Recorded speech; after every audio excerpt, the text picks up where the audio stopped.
Today we find ourselves at Walmart to pick up some windshield wipers. If you're anything like me, you may have done something like this winter. And that turns to this. What ends up happening is that the rubber part that is no longer protecting anymore ends up scratching your windshield. Let's head on inside and find our replacements. Head down the wiper blade aisle and find this nice little book. Here you look for the make, model, and year of your vehicle, and it should tell you exactly what type of wiper blade you need.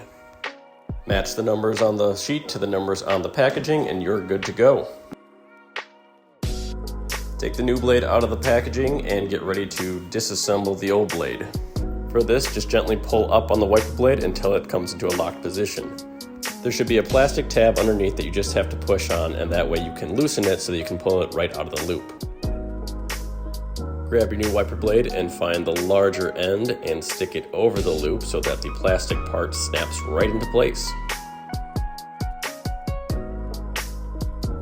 Make sure when you're doing one wiper blade, you do the other side as well.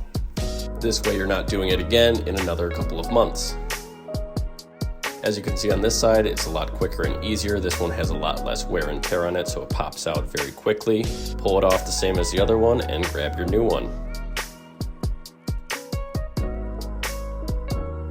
Find the larger hole again and flip it around so that the loop goes over the plastic bit and it locks into place.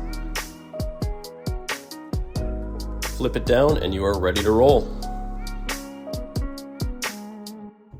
As I said earlier, it's always best to replace both when you are replacing them, just because, as you can see here, this one is also starting to go. There you have it. Another quick, simple, and easy vehicle maintenance video. Hope you liked it. Like, subscribe, and follow for more.